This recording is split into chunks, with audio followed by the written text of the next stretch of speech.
So for this particular system, we have a failing drain field out on that direction.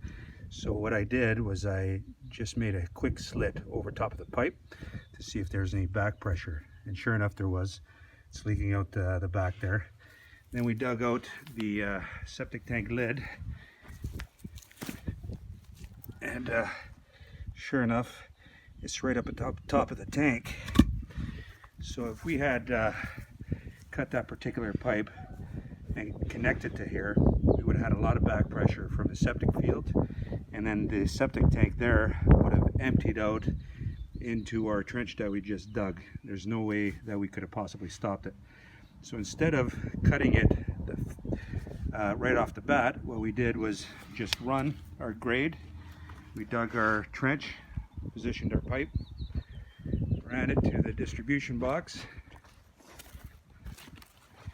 So now we have our distribution box, which is going to feed this seepage bed. And again, we have some challenges on the site. We have wires overhead, and because the seepage bed is fairly narrow and long, we're not going to be able to get the excavator in through here because of our close quarter site challenges. So what we're going to do is basically just do our narrow seepage bed. We're going to do 1/4 length at a time. Of course, we always have challenges, and here we have another post from the fence we weren't going to knock down, just to make things a little more efficient in the end. So right now we've got our sand line bed. It's pretty much level, perfectly level there, and we're going to add the top rock, basically 6 inches of rock, and then we're going to put our piping network over top of it.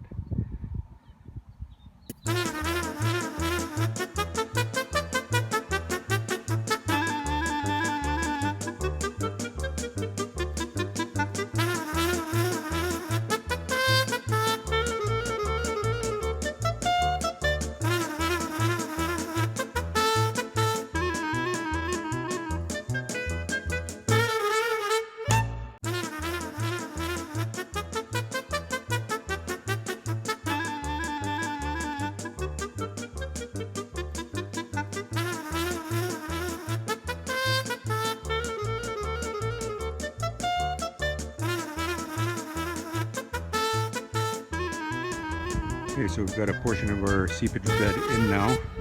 Now I'm going to start putting some aggregates over top of the pipe, because we need about 2 inches cover over top.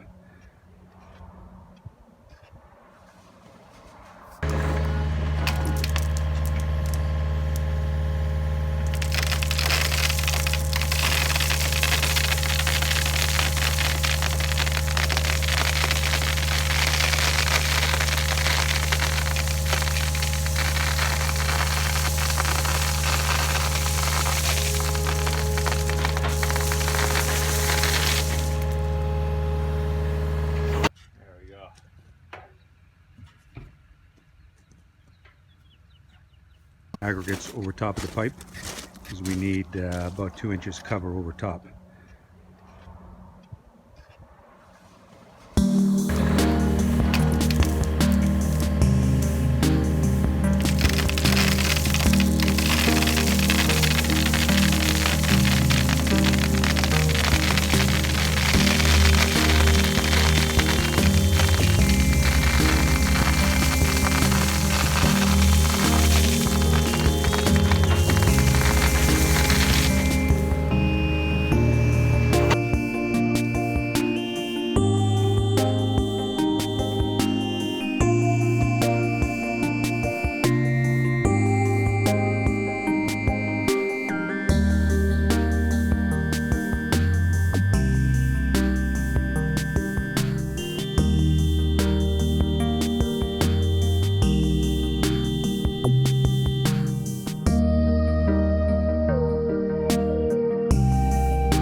Getting towards the end of our seepage bed.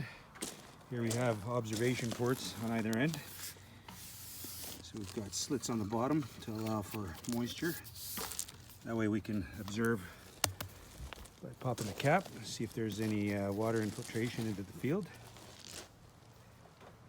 Now we just need the cover aggregates and we're done.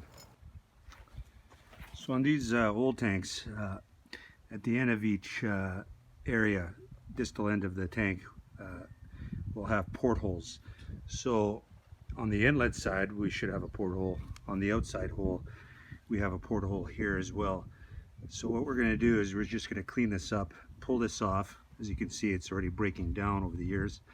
And we're going to retrofit this thing with a T that goes directly into the outlet so that we can put an effluent filter.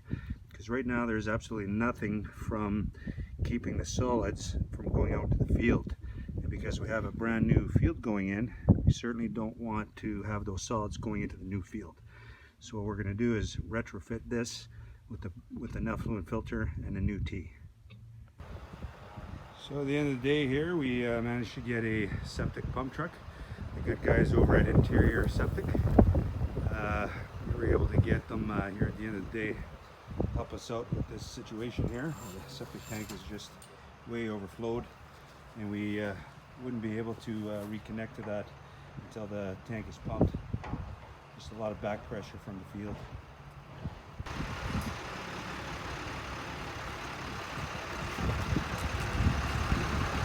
Good guys over at Interior Septic Tank out in West Kelowna helping us out today.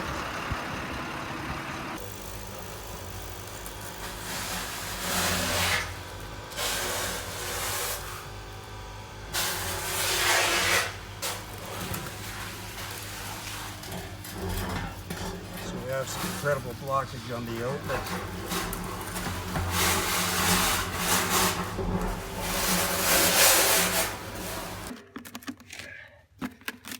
So now we separated that pipe, the outlet pipe, and that's all the biomat that was coming back from the field. So we had quite a bit of blockage. Here's the pipe that we cut out there. As you can see, a lot of biomat buildup. It was clogging that whole outlet area, leading out to the field as well.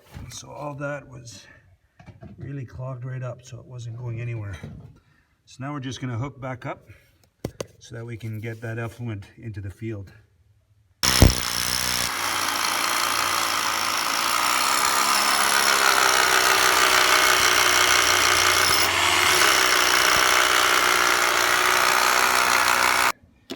Okay, so now that the baffle is removed, this effluent filter is now going to slide in there,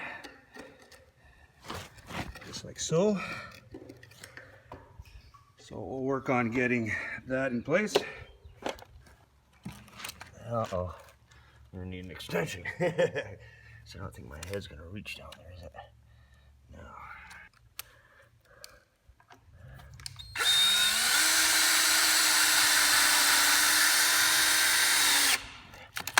There we go. That's good and solid now. Throw some conceal in there.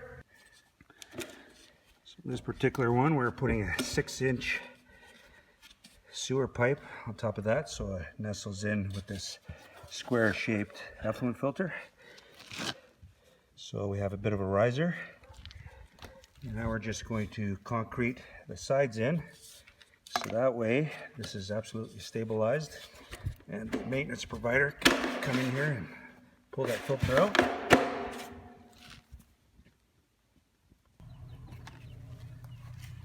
Now we just added some cement mixed with some of this wire mesh. Oh, sorry, I guess I should have called you. And inside we have the effluent filter. We've hooked up the line back up to the main port leading to the distribution box.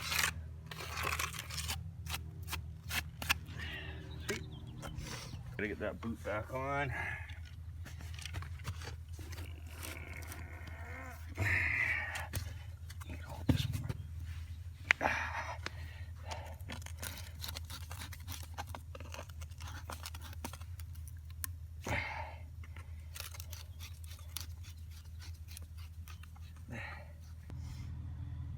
So this is our finished effluent filter upgrade. Yeah, that's the stick we got. But that's probably pretty good.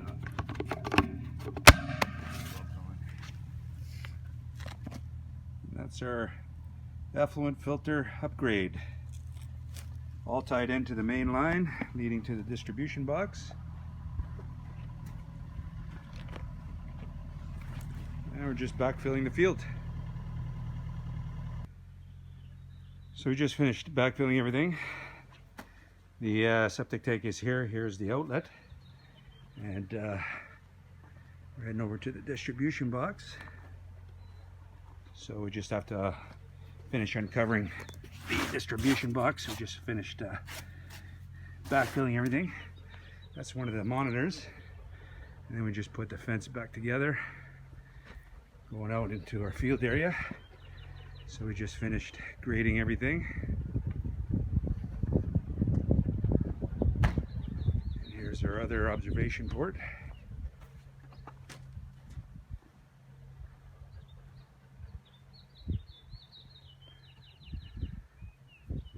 And that's how it looks after.